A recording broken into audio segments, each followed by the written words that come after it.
Olá pessoal, boa tarde.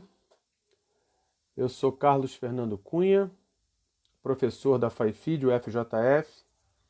Desde o final do ano passado, assumi a tutoria do nosso grupo PET na FAIFID e nesses tempos de pandemia, o PET continuou seu trabalho, desenvolvendo uma série de atividades remotas. E a principal das nossas atividades remotas tem sido essas lives que nós organizamos durante a semana, com diversos enfoques do campo da educação física.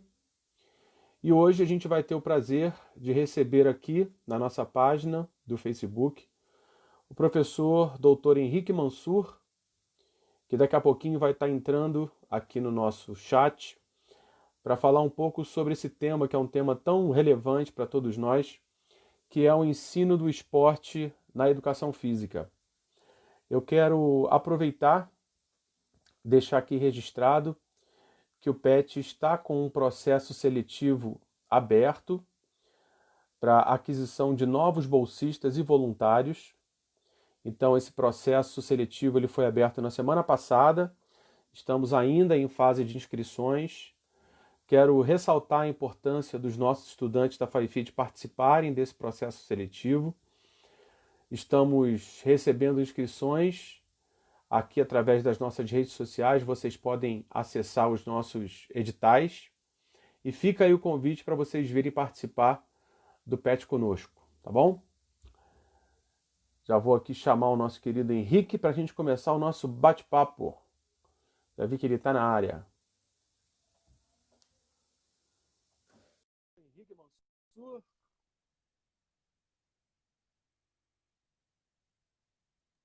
Conectando.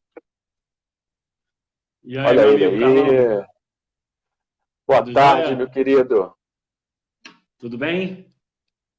Estamos aí, né, na medida do possível, levando essa pandemia nas costas aí, Ah, trabalhando mas a gente muito, acho trabalha. que trabalhando mais do que no mundo normal, porque a gente não tem horário, né? Então fica essa loucura de um dia completo.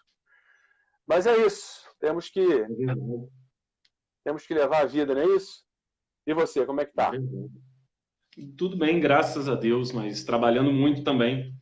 Um trabalho remoto, eu até gosto, confesso que é uma coisa que eu gosto, mas é duro, é puxado.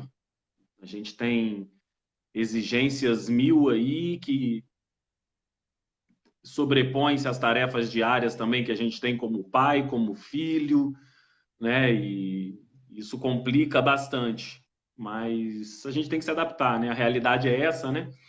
Se não pode vencê-los, junte-se a eles, né? Então, É isso.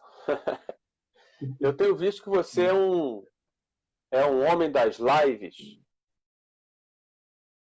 claro, aí fazendo live com uma série de a amigos em gente está comum, aproveitando inclusive, para né? fazer, né? A gente está aproveitando para fazer uma divulgação também de um trabalho que a gente faz com educação física e saúde, né? Divulgando um pouco de conhecimento nessa área, que é uma área que a gente acredita bastante nela. Então, a gente tem feito aí uma live ou duas por semana também com esse tema, entendeu? Sim. Bom, Henrique, a ideia hoje da gente trazer esse tema, o ensino do esporte na educação física, ela partiu de uma reflexão que a gente tem feito no nosso grupo, o PET Faz Feed, porque o PET também, entre suas ações, ele trabalha. Ué, eu só estou aparecendo. Quem tá. Estão dizendo aqui que alguém está aparecendo só com o nariz para baixo. Quem? O Henrique ou É eu? você.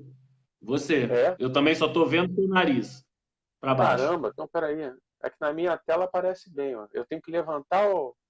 Tá piorando? Não, agora deu certo, agora deu certo. Ah! Ó. Uma comia careca que nem eu, Carlão. Pô, Não, é porque para mim aparece uma outra coisa. Melhorou agora? Tá bom? agora tá certo, agora tá certo. Então, é porque eu estou acostumado a fazer live no Instagram. No Instagram, você vê o quadrado real do que está aparecendo para todo mundo, né? Aqui, para mim, agora, eu só vejo do meu nariz para cima, só vejo a careca. Não, agora está bem quadrado. Agora tá bom. Então tá, foi bom para eu aprender. Mas então vamos lá. Então eu estava falando, Henrique, que a gente no PET, entre as ações que a gente desenvolve, existem duas ações que trabalham diretamente com o ensino do esporte, que são desenvolvidas, uma com o judô, que é um projeto desenvolvido pelos nossos estudantes, e um outro projeto com o ensino do futsal. E aí é um tema que a gente tem discutido e enfrentado na prática, né, lá no nosso grupo, e esse é um tema que sempre os alunos... A minha assessora aqui trouxe um cafezinho para mim.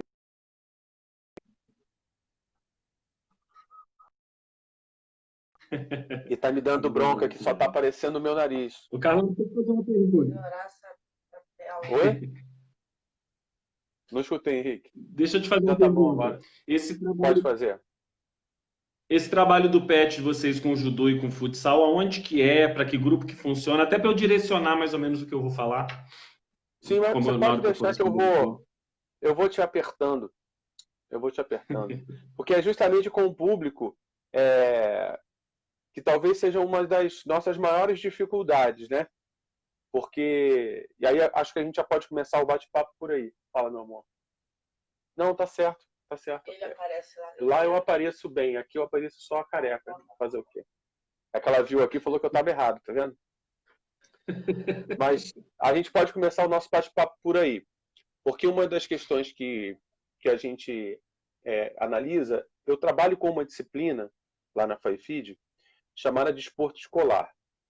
Essa disciplina eu ofereço de tempos em tempos, ela é uma disciplina optativa, e nessa disciplina especificamente a gente discute o ensino do esporte nas aulas de educação física. Então a gente está falando com o esporte dentro da escola, né? E uma das questões que a gente observa com toda a construção pedagógica do ensino do esporte no nosso campo, especificamente isso é uma coisa muito forte no Brasil, há sempre aquela discussão do ambiente sobre o qual a gente está falando. Então, se a gente pensa no ensino do esporte na escola, a gente tem um conjunto de referenciais, um conjunto de objetivos, né? Se a gente pensa no ensino do esporte, por exemplo, Perfeito. no clube, a gente tem um outro sentido para isso. E existem outros espaços, como é o nosso caso, que a gente está pegando, por exemplo, o PET trabalha no Instituto Jesus, que ele tem uma característica totalmente diferente. Sim. Ele não é uma escola, ele não é um clube, ele não é um espaço de lazer, ele tem uma característica própria. E normalmente o que a gente encontra, até por falta de um maior debate, acho eu, é a gente reproduzindo a lógica do ensino do esporte do alto rendimento, tanto na escola quanto nesses outros espaços.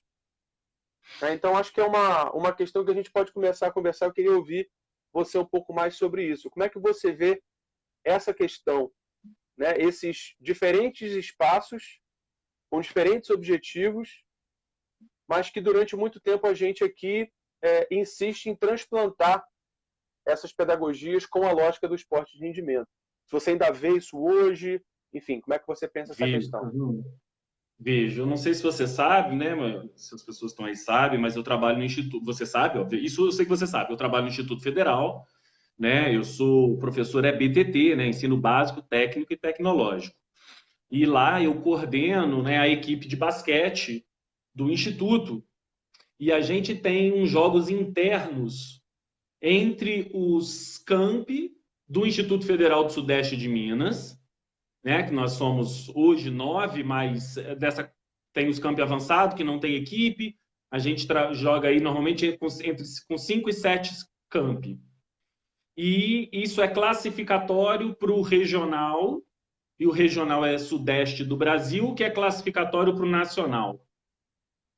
E uma das coisas que me incomoda, Carlos, é justamente, talvez o erro seja até meu, enxergar diferente do que as pessoas enxergam aquela competição. Eu penso que se é uma competição escolar, os princípios do desporto escolar têm que ser prioritários. Os objetivos, os princípios. E aí, quando você vai para a beira da quadra, você vê muita coisa que é trazida do esporte competição, que eu amo de paixão, né? Fui um pseudo-atleta, então, e até para mim, enquanto técnico de uma equipe escolar, eu tenho que me policiar e muitas vezes eu erro porque o nível de exigência, muitas vezes eu passo um pouco, né? Ali na beira da quadra você acaba se empolgando demais. Eu tenho que me policiar com relação a isso. Mas eu enxergo coisas ali que para mim são inacreditáveis muitas vezes. E eu acho que essa é a primeira coisa, qual é a identidade daquele esporte, né? O contexto que aquele esporte está inserido. Eu vejo que a escola, ela pode ter um desporto. Eu acho que o desporto escolar, enquanto aula de educação física escolar, é inquestionável. Eu acho que, como você falou, a gente já tem aí literatura, embasamento científico suficiente para respaldar. Mas e quando vira uma competição escolar? É um pensamento que ainda me incomoda. Isso deixa de ser desporto escolar e vira um desporto competição? Ou ele é realmente um desporto escolar e eu preciso respeitar ali os princípios do desporto escolar? O regulamento da competição é um regulamento que atende aos princípios do desporto escolar e não é o que a gente vê. Então, eu acho que falta muita identidade para esse desporto de competição escolar. E agora, quando você me traz aí o Instituto Jesus, aí muda realmente completamente o princípio. Eu acho que é um desporto de participação mesclado com desporto escolar e você tem que criar uma identidade nova, né? Porque você não pode chegar ali, e muitas vezes a criança que está ali se alimenta disso, de que ali é a saída social que ela tem. O único caminho que ela tem para sair da realidade dela é o esporte. Eu acho que isso é muito perigoso. Isso é muito perigoso. Então eu vejo, eu entendo a dificuldade que vocês têm ali dessa identidade. É desporto escolar ou é desporto de participação? Ou criamos um novo desporto, uma nova classificação de desporto e precisamos discutir isso. Qual é a função do profissional, do professor de educação física ali naquele ambiente? Eu acho que essa é uma coisa que dá um debate bem interessante, entendeu? Porque normalmente no nosso campo a gente tem, ao longo desses anos, né? E ao longo desses anos que eu falo, ao longo dos, pelo menos, os últimos 30 anos, porque eu já estou nesse meio aí desde 89, quando eu entrei para a graduação em Educação Física, e já em 89 a discussão ela circulava por esse prisma, né?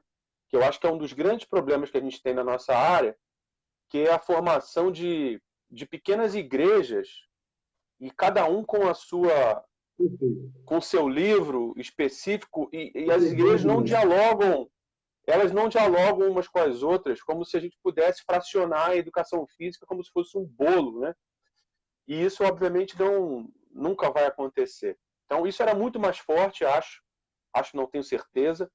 Esse meu período de graduação, por exemplo, ali foi aquele momento, talvez, de grande efervescência, né, do movimento renovador, então aquela loucura que nós chegamos a fazer loucuras, eu como estudante. Vou contar um exemplo para você, não sei se eu já conversei com você sobre isso.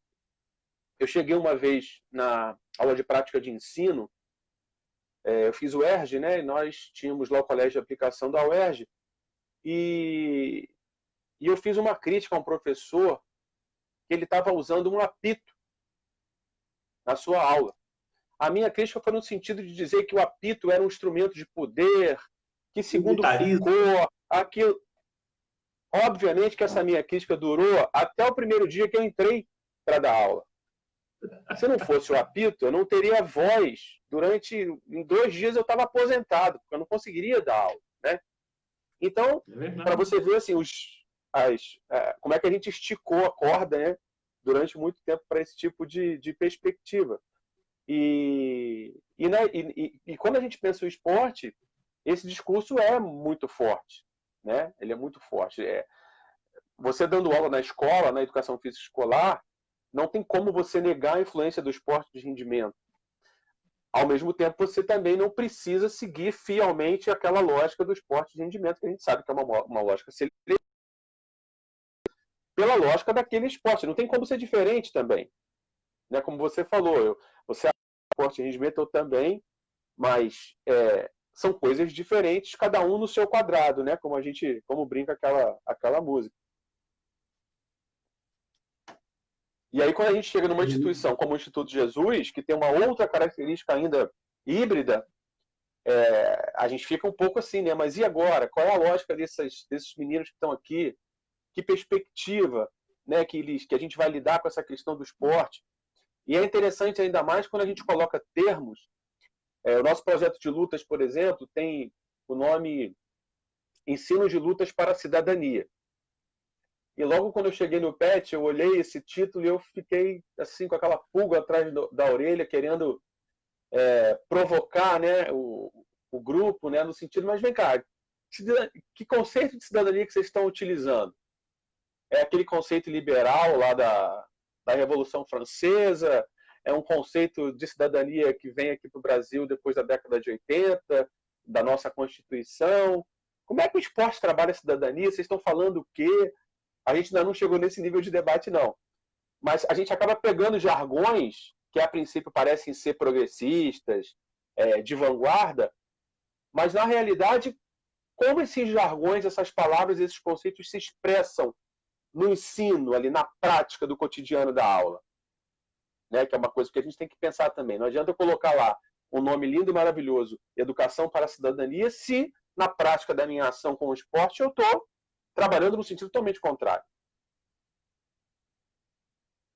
Não, eu acho assim, pegando mais um pouco do que você falou, Carlos, eu acho que você usou uma expressão fantástica que é a educação física dividida como igreja, né? A gente tem aí dogmas defendidos com sangue. Em algumas oportunidades a gente já viu isso, né? Profissionais sendo recebidos em aeroporto pela oposição, xingando, né? Isso eu Revólver. tenho um pouco Já menos teve, tempo de educação física. É, eu já soube de eu sei, tiro conheço dentro algumas de campus histórias. federal. Pois é. Então, assim, eu tenho alguns anos a menos que você, mas não é muito também. Eu entrei em 97 para a graduação, né? E então acompanhei muito desse processo também, e até por ser um apaixonado por esporte, ter sido aí um grande mote na minha profissão por muitos anos, eu vejo muita coisa descabida, assim. Eu acho que a evolução da educação física, o reconhecimento da área hoje, eu vou usar uma expressão muito forte, a culpa é dessa segregação. Cada um defendendo a sua linha de raciocínio, né, o seu dogma, aproveitando aí a expressão da igreja, é cada um defendendo o seu dogma, descredibilizando o que o outro pensa e não indo para um debate muitas vezes saudável, né, um debate que vai fazer crescer. Eu vou trazer para essa questão mesmo do esporte dentro da escola, em situações completamente diferentes. Se é da escola, não é possível, desde que seja também o objetivo da escola, porque você, como está ali, você trabalha para a escola. Aquele esporte ali ser um esporte de competição, ou mesmo aquela equipe que vai competir pela escola, ela vai ser uma equipe com os objetivos do esporte escolar. Vou te dar um exemplo que eu não sei se você ficou sabendo agora há pouco tempo aqui em Juiz de Fora, mas a equipe do basquete do Paineira Waldorf entrou nos jogos escolares que criaram aí e ganharam os jogos escolares. Você ficou sabendo disso? Não fiquei sabendo. E aí, se você pegar pela pedagogia, né, é meio incompatível, né? Waldorf e competição é um negócio que não entra muito na mesma frase. E aí esses meninos entraram sem técnico, o uniforme deles no primeiro jogo foi uma camisa branca que eles pintaram, o nome deles, as coisas, e os meninos ganharam a competição. Então, eu acho isso um exemplo interessante do tipo assim, olha, a minha pedagogia aqui é outra, é Waldorf, é construtivista, mas nesse momento aqui a gente quer competir. Então, nesse momento aqui, a competição foi importante para eles. Esse distanciamento dos objetivos, eu muitas vezes enxergo como uma coisa não saudável. Entendeu? Porque a gente questionava muito assim, né? A gente questiona, às vezes, assim, a escola prepara o menino para a vida, e a vida, nesse sistema capitalista louco que a gente vive, é isso, é competição, mas ela prepara para a vida ensinando o que é ética, ensinando o que é respeito, ensinando o que é moral. Ou a gente usa a escola como um ambiente de fuga, entre aspas, dessa realidade dura, canibal do cotidiano, do capitalismo, entendeu? Da competição. Eu acho que o que é mais importante, Carlão, é que esteja alinhado professor, escola, pais e alunos. Se você consegue alinhar isso, olha, não, aqui nesse momento é competição. Então o professor vai para a beira da quadra, ele deixa de ser professor, agora ele é técnico.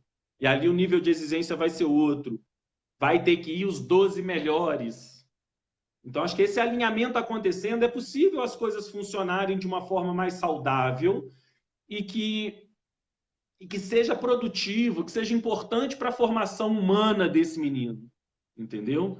Mas ai de um professor que pense diferente e vai levar isso para um debate. E quando eu falo diferente, eu estou falando diferente nos dois extremos dessa discussão ideológica do esporte na escola, entendeu? Na verdade, Então né, é um Henrique, negócio muito complicado, mas... o que eu estava Pode pensando falar. aqui enquanto você falava é que, na verdade, é um falso debate, né? Porque a gente está falando de dois momentos dentro do espaço escolar que são momentos diferentes. Um momento é o momento da aula de educação física. Um outro momento é, por exemplo, se você quer montar uma equipe para uma determinada modalidade esportiva representativa da escola. Então são duas coisas totalmente diferentes, né? E por conta, às vezes, dessa formação do professor muito voltada, acaba se colocando numa posição sectária em relação a somente essa visão a qual ele acredita, a qual ele segue. E frustra, às vezes, o desejo do próprio estudante que está lá querendo outras perspectivas. E a gente está falando de uma modalidade, de um conteúdo da cultura, a gente pode falar cultura corporal, mas da cultura, que é o esporte, que tem um significado mundial importantíssimo, né? Você deu esse exemplo do Paineiras agora, eu estava lembrando que a gente fez aqui sobre a história da educação física na cidade, né? Lembrei de dois exemplos. Um primeiro exemplo é a história do futebol em Juiz de Fora. Uma das primeiras agremiações que são formadas na cidade é o time do Colégio Granbury, que é o Granberiense. Como é que esse time é formado? Ele é formado muito mais pela iniciativa dos estudantes que queriam jogar futebol do que propriamente pelo apoio da escola. Então, os estudantes formaram esse time, compraram uniformes, faziam partidas amistosas pela região, jogavam, por exemplo, em Barbacena com o Atlético, chegaram a jogar com o Atlético Mineiro em Belo Horizonte, por uma iniciativa própria de acessar essa maravilha que é o esporte, esse conteúdo tão importante que a gente está falando nesse momento, né? Isso eu estou falando lá do século XIX ainda, final do século Sim, sim. XIX. Um outro exemplo é de um colégio, também em Juiz de Fora, no século XIX, que formou uma equipe de corridas. E aí, quando a gente vai investigar os documentos dessa instituição, a gente vai ver que também foram os alunos, os estudantes, que se apaixonaram pela corrida, porque veio um cara em Juiz de Fora, uma família, que era ele é chamado do pai da corrida de longa distância, um italiano. Ele faleceu, mas o filho e a mulher continuaram fazendo corridas demonstrativas. E eles vieram para o Juiz de Fora. Esses meninos se apaixonaram pelaquela questão da corrida e montaram um clube de corridas. Então eles desenvolveram na cidade, você pega os jornais, tem lá torneios com premiação, com os roteiros, né, os percursos. É muito bacana você ver esse tesão mesmo que o esporte gera nas pessoas e a força que ele tem. E você também negar isso dentro do espaço escolar é um absurdo. A gente vê muito, né, a escola, ela com seus pedagogos, diretores, ela meio que define quem ela quer de aluno, né? O processo deveria ser inverso, né? o que o aluno quer da escola, não o que a escola quer do aluno, né, Carlão? Então a gente vê muito isso. Eu desenho o que eu acho que é bom, né, na minha diretriz pedagógica da escola, e tento encaixar os alunos ali dentro. Eu acho que Paulo Freire não ia gostar muito disso, não, mas é o que a gente vê. A educação ela não é feita para o aluno, ela é feita, sei lá, para satisfazer ego ou ideologias. E quer dizer, então se eu falo numa escola que eu não posso ter uma equipe, ou que essa equipe não pode competir, ou que eu não vou auxiliar a competição desse aluno, e esse aluno, e é essa demanda que você tem. O aluno gosta da competição. São todos? Obviamente que não. Mas os alunos gostam. E eu vejo muito, né, os radicais, né, os famosos xiitas da educação física brasileira, abominarem a competição. E isso, para mim, é muito surreal, cara. É muito surreal. É lógico que o menino em formação, né? Se ele não for bem conduzido dentro de uma competição, ele pode ter ali problemas seríssimos, né? Mas auxilia demais a formação desse aluno. E quando eu estou falando em formação, eu estou falando de uma formação ampla, né? Biopsicossocial, cultural, enfim. Então, eu acho que a escola ela deveria ouvir mais o aluno, formar mais um aluno nos moldes que esse aluno enxerga como necessidade. Acho que pode até ser uma utopia, mas eu acho que precisa dar mais ouvidos aos alunos, né? Por mais que você tenha ali os seus moldes, a gente precisa ouvir mais o aluno. Tem duas perguntas aqui. Uma eu estou conseguindo ler, que é alguém aqui do PET que está pela página, que é a seguinte, eu vou passar para você porque entrevistei. Estou falando demais, viu? Como lidar com os possíveis talentos esportivos que venham surgir em um meio não competitivo? Quer que eu responda? Você quer falar alguma coisa ou posso falar? Não, você é o entrevistado, rapaz. Eu só te passo a bola. Eu sou armador. Mas eu vou provocar também. Eu vou provocar. O que é um talento esportivo? Como que eu defino um talento esportivo? É uma reflexão que quem fez a pergunta. Vou fazer uma outra provocação, né? Porque a gente traz essas questões, claro, para o nosso campo, né? Mas o que é um talento matemático? O que é um talento na aula de literatura? Como é que os professores de matemática, de português, de ciências, de inglês lidam com os seus talentos? Porque tem talento em todas as áreas, não é isso? Sim, sim. Então, assim, eu acho que o conceito, aliás, até a expressão talento esportivo, ela tem deixado de ser usada, sabe, Carlão? No meio esportivo, não se usa tanto mais a expressão talento esportivo, porque, primeiro, é difícil definir quem é o talentoso, quem não é o talentoso, ou o que é o talentoso, o que é o não talentoso, né? E aí cria-se uma outra pergunta que é como avaliar se ele realmente é talentoso? Vai ser só na subjetividade do olhar do professor? Ah, né, esse menino é talentoso porque ele tem capacidades acima da média da idade dele. Mas a gente sabe que o esporte não é motora. Vou dar um exemplo. O sujeito que faz freestyle com a bola de futebol, ele é altamente habilidoso. Mas ele não é possivelmente um talento esportivo. Se eu colocar ele num 11 contra 11, no futebol, por exemplo, ele pode ser mais um na multidão. Então, o talento esportivo, ele não é só aquela habilidade motora que a gente está vendo do aluno ali, que muitas vezes pode estar acontecendo por uma maturidade precoce, uma maturidade maior do que a média da idade dele. Você entendeu? Então, a primeira provocação que eu queria fazer era essa, do talento esportivo. O que é o talento esportivo e como eu meço o talento esportivo? Bom, mas vou tentar responder, né? Não vou deixar a pessoa que fez a pergunta sem a resposta. Quando você observa, no meu modo de ver, né? Quando você observa um menino que tem alguma diferença com relação à média que você tem, ou com a média que você conhece, porque eu falo da média que você tem, que é a média ali da sua equipe, dos seus alunos daquela escola. Mas será que esse aluno, num nível de competição mais exigente, ele vai ser realmente diferente? Então, por isso que a gente tenta definir isso como média. Eu acho que a função do professor, eu vou usar até a mesma expressão que você falou e eu falei aqui agora, é provocar mais esse aluno.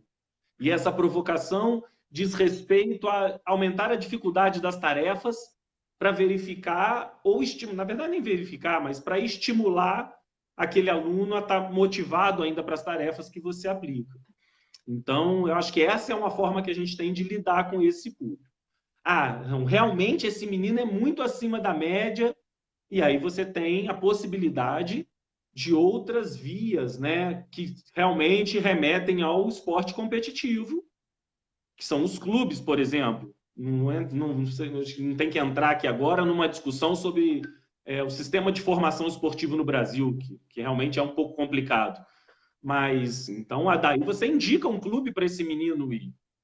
O que eu faço sempre que aparece, ou sempre que eu vejo, né? Que às vezes não é nem meu aluno, mas você vê, você conhece.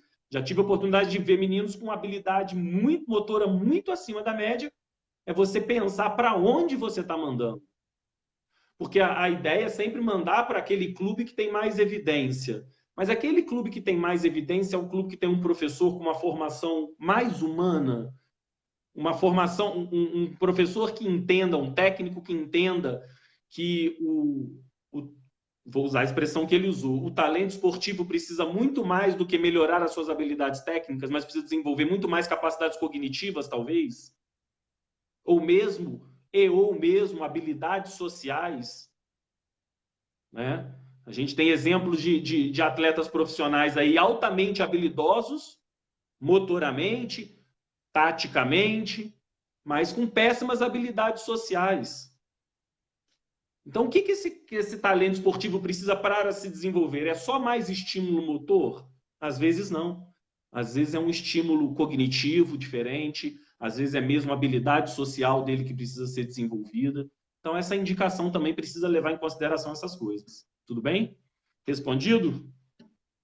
Tudo bem. Eu acho que tem a ver com essa questão, também tem a ver, né, com essa questão que a gente não vai tocar muito aqui, porque, enfim, a gente teria que organizar um congresso para isso, mas que é a política de formação do esporte no Brasil, que a gente não tem, né? Nós já tivemos insights ao longo do tempo. Se a gente pega, por exemplo, o próprio modelo lá da pirâmide esportiva da década de 70, e depois como é que isso foi avançando, mas de fato, né, a gente não tem no Brasil uma política, nunca tivemos uma política concreta, efetivada de formação de atletas. Então, isso também acaba motivando essa eterna discussão que a gente faz do papel da escola nesse processo, né? Isso, para mim, assim, é uma coisa bastante resolvida, até no sentido também de tentar responder a pergunta aqui. Eu penso que a escola ela pode ser, sim, um espaço de formação de sujeitos para o campo esportivo de alto rendimento, desde que ela não restrinja a prática da aula da educação física a essa lógica. A aula de educação física que a gente tem, aquela disciplina de educação física, ela tem uma visão muito mais geral, mais global do que é a educação física, né? Isso é uma coisa que todos nós falamos, todos nós reconhecemos. Então, não é só o esporte que tem que estar ali sendo tematizado, são todas as outras práticas corporais. Você tem uma amplitude em relação aos objetivos que você tem com aquela disciplina, para além dos aspectos técnicos, táticos, né? Tem toda a dimensão política, a dimensão histórica daquelas atividades culturais, enfim. Mas você pode ter, sim, um momento, um outro espaço na escola que, inclusive, aproveite, como foi o termo da pergunta, os tais talentos esportivos, ou os talentos para dança, ou os talentos para capoeira, ou os talentos do judô, ou os talentos da matemática. Tem uma Olimpíada de Matemática aí que é organizada anualmente no Brasil, internacionalmente, né? E pensando no caso brasileiro, que a gente não tem efetivamente essa política concreta de formação no caso do esporte, a escola tem um papel ainda mais relevante. Só que quando a gente vai investigar as condições dos professores, dos profissionais, do espaço escolar, as condições materiais, de espaço físico, aí efetivamente a gente vê que a gente tem pisado eternamente num terreno de areia movediça. E mesmo assim, nessa terra movediça, a gente ainda acha espaço para brigar. A gente ainda acha espaço para formar essas igrejas que a gente estava conversando aqui. Verdade. Eu vi aí a pergunta do Rodrigo sobre disparidades técnicas, aulas. Se você me permite já ir respondendo ele, Manda ver. penso que as disparidades elas devem ser encaradas como algo produtivo. Se eu estou numa aula de educação física escolar, ela tem que ser um ponto de discussão. Porque eu acho que a educação física escolar, né, no caso agora a aula de educação física, ela precisa ser formadora do cidadão, do homem, né, no sentido amplo da palavra. E se a gente não entende que as pessoas são diferentes, a gente encara uma sociedade sexista, homofóbica, misógina, então a gente machista, a gente precisa utilizar, eu chamo isso, quando eu estou no curso, no ensino superior, Carlão, eu chamo isso de pedagógicas. A gente precisa ter o feeling dessas oportunidades pedagógicas. Então, aquele aluno que tem menos habilidade técnica está sendo desprezado dentro de uma aula de educação física escolar, é hora de parar a aula e discutir diferenças. Então, a gente não pode, profissional de educação física, professor, como queiram, a gente não pode perder as oportunidades pedagógicas que o esporte é extremamente rico. Extremamente rico. Vou te contar um caso que eu acho que ilustra um pouco essa questão da formação humana. Numa dessas competições do Instituto, eu onde poderia ter 10 atletas e eu levei 12. E aí fui notificado que perdi os pontos da partida que a gente ganhou. Mas a gente tinha... para você ver, aí é aquela primeira discussão nossa, né? Enfim. E aí a gente tinha a oportunidade de jogar os próximos jogos com 10 e ainda assim ser classificado, ganhar a local e ir para regional. E eu falei, poxa, tem uma oportunidade pedagógica muito foda aqui agora. Chamei os meninos e falei, ó, a história é essa, essa e essa, assuma a minha culpa. O que vocês querem? Que eu exclua 2 para poder a gente ter chance de ir para o regional ou a gente joga com os 12? Carlão, eu me emociono de falar. Na hora os moleques falaram, vamos jogar os 12 e foda-se o regional. Então, assim, oportunidades pedagógicas que a gente tem, e aquilo foi de uma forma, foi uma oportunidade que causou uma união entre os meninos, que já tem meninos hoje, foi no meu primeiro ano no Instituto. Ou seja, tem menino hoje, já tem 3 anos que já saiu do Instituto, os meninos são amigos até hoje, e eu tenho certeza que o esporte fez isso. Você entendeu? Então, a gente não pode perder essas oportunidades pedagógicas. Bom, voltando um pouco mais especificamente à questão das disparidades técnicas. Eu acho que o que faz um aluno gostar de alguma coisa é a motivação. Qual é a motivação que ele precisa ter ali, né? Que ele tem naquele momento? Se ele está se sentindo inferiorizado com aquela disparidade técnica, algo precisa ser feito. Ou isso a gente tem os dois lados. O aluno que é menos habilidoso e não se sente motivado com aquilo que você traçou como objetivo para aquela tarefa, ou enfim, naquela equipe. Ou o aluno que é altamente habilidoso e que está se sentindo desmotivado porque aquilo não provoca ele. Então, eu acho que essa é a beleza do trabalho coletivo. É você, o professor saber, ou o técnico, né, se for numa equipe esportiva, saber conseguir motivar os diferentes. Isso eu acho que isso não se ensina, né, Carlão? A gente não tem uma disciplina na faculdade para ensinar a gente isso. Mas a gente precisa treinar. Eu acho que toda sensibilidade ela é treinável.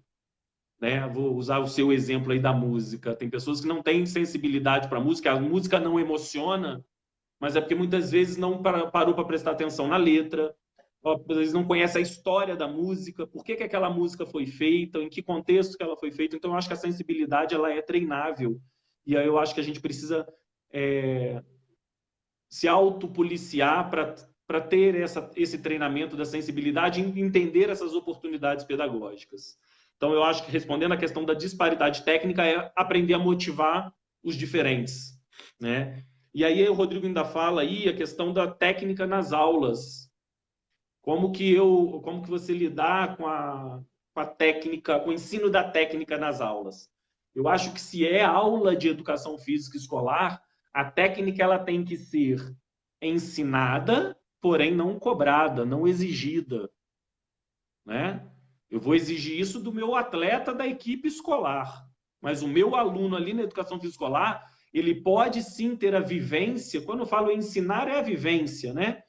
Porque não vai ser com 2 aulas de qualquer modalidade esportiva, ou 4 que seja, que você vai ensinar uma técnica, né? Mas ele precisa ter a vivência ali.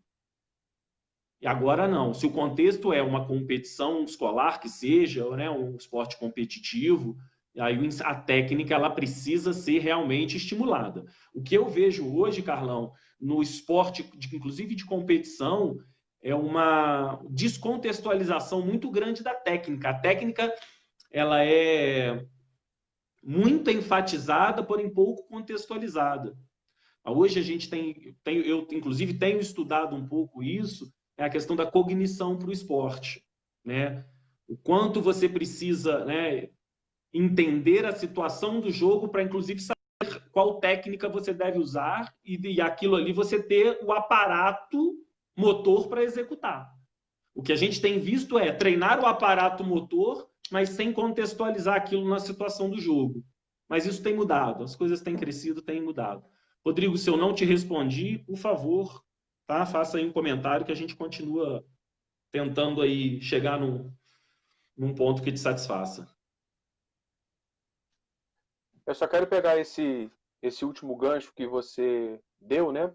Sobre o aspecto cognitivo envolvido nesse campo das práticas, dessas práticas corporais.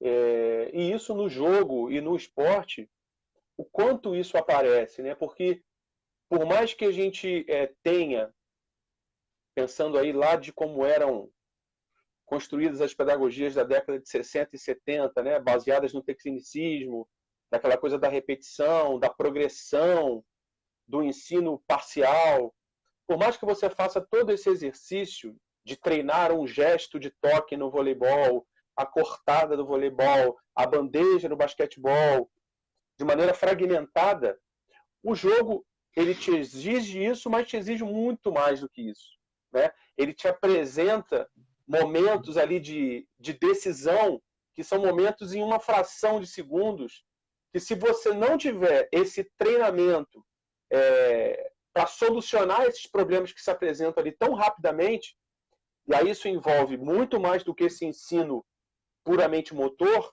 se é que a gente consiga dividir, né, o ser humano em motor, cognitivo, sensorial, enfim. Ele não é, isso só não é suficiente. Tanto é que a gente pensa e vê os grandes atletas das grandes modalidades, ou das modalidades esportivas em geral, eles são cidadãos inteiros, né? Sim, sim. O que a gente usa muito no ensino do esporte hoje, Carlão, eu inclusive uso isso quando trabalho com o idoso. Só fazendo uma analogia, por exemplo. A gente chama de dupla tarefa.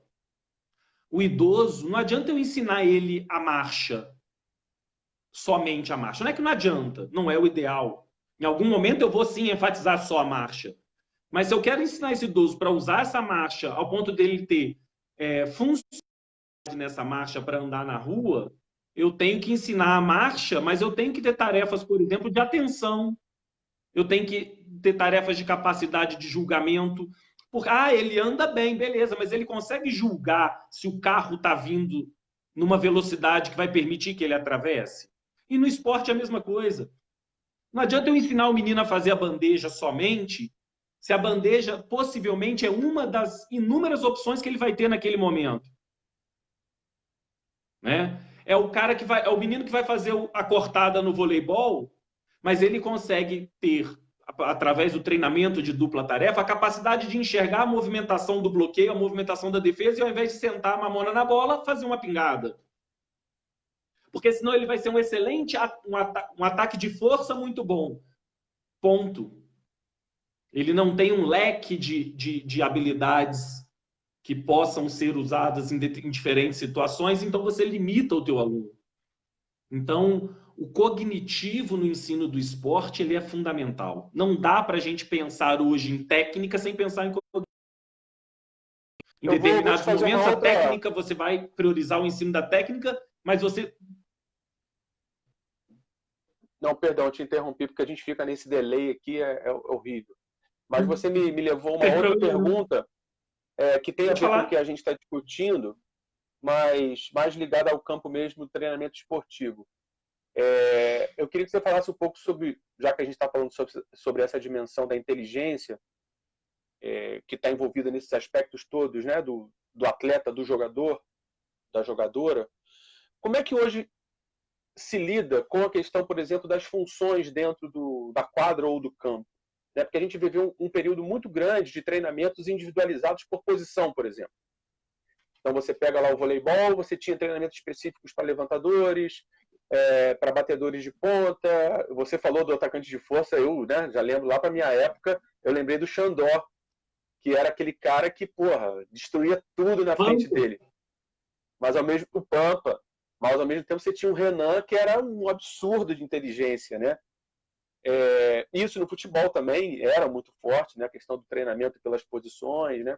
Como é que está isso hoje, que tem a ver com essa discussão que a gente está fazendo do ensino do esporte, né? Como é que a literatura e os processos de treinamento têm lidado com isso hoje? Carlão, a gente precisa primeiro pensar em etapas de formação esportiva. O menino que está na fase efetivamente da formação esportiva, essa especialização, ela é um crime. Ela é um crime. Por quê?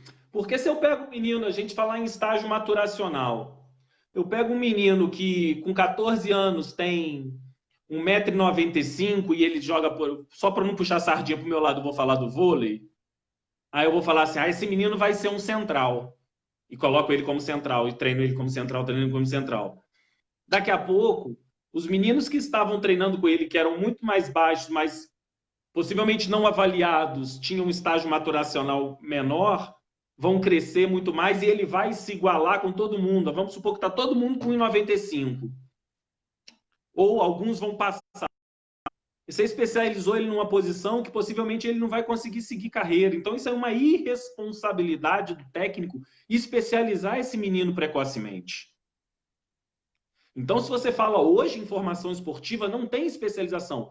Trazendo para o basquete, na minha época, há 20 anos atrás, como atleta, um pivô, que normalmente é um jogador mais alto, arremessar de 3 pontos era um absurdo. Hoje, se esse pivô não arremessa de longe, ele não joga profissionalmente ou joga com limitações. Ele limita a equipe dele, se ele não sabe jogar fora do garrafão. Né? A gente tem vários exemplos de quem não sabe, mas a gente sabe que ele acaba sendo um limitante. Quando eu tenho um armador com 2 metros de altura, um armador central no handball com 2 metros de altura, você tem uma equipe esportiva muito mais sólida, com muito mais alternativas de jogo. Agora, se esse menino com 2 metros foi especializado numa determinada posição, você corre um sério risco de podar a evolução esportiva dele. E só que a culpa fica sempre para a natureza, para o agente esportivo, a culpa fica para a família, nunca fica para o profissional. A gente tem o péssimo hábito de atribuir culpa ao invés de assumir a culpa, né? E eu acho que nós, professores de educação física, precisamos assumir mais as nossas responsabilidades quando a gente fala da formação daquele menino, seja na formação humana, no auxílio, né? Porque também não é exclusividade do professor essa responsabilidade, seja na formação esportiva. A gente, e eu falo a gente porque eu também já fiz, tenho certeza que você citou o exemplo aí do apito, todos nós já fizemos muita besteira, muita besteira. Mas é por isso que a gente está aqui discutindo o esporte, é por isso que tem os grupos de estudo, é por isso que tem a educação continuada como um todo, para que a gente não cometa os mesmos erros, né? Se for para errar, pelo menos erra com coisa nova, né? Cometer os mesmos erros não dá, cara. A gente não pode fazer isso. Eu lembrei agora da pior besteira que eu já fiz na minha vida nesse campo acadêmico. Foi uma bronca que eu dei, olha só, do Darcy Ribeiro. Que audácia! Você imagina um moleque de 20 anos num evento, num auditório cheio, pegar o microfone para contestar bravamente o Darcy Ribeiro. Você não imagina o quanto eu me arrependo disso, Henrique. Anos depois, eu olhando para trás, já como professor, inclusive de História da Educação, olhando para trás, se eu pudesse voltar no tempo, eu não teria feito o que eu fiz naquele momento ali. Essa foi a pior. Eu acho que é imbatível. Eu acho que eu posso pensar besteiras assim, mas eu acho que desse tamanho, acho que eu não consegui chegar, não. Meu amigo, a gente está já caminhando aqui para o final. Queria te agradecer. Essa live vai ficar aqui salva. Então, muita gente assiste depois. A gente tem tido essa prática aqui no PET, né? Depois a gente compartilha esses links. Quero te agradecer. Fala um pouquinho aí das atividades que estão por vir. O que você está tramando aí para as próximas semanas? Agora eu estou tramando férias, né? 2 semanas de férias agora, de recesso, né? Estou tramando as minhas férias. Mas a gente vai fazer agora, essa semana, mais uma live na área da saúde e elaborando projetos, né? Mais os projetos acadêmicos, muita coisa de extensão, só que tudo parado, né, Carlão? Nenhuma perspectiva de volta presencial no Instituto.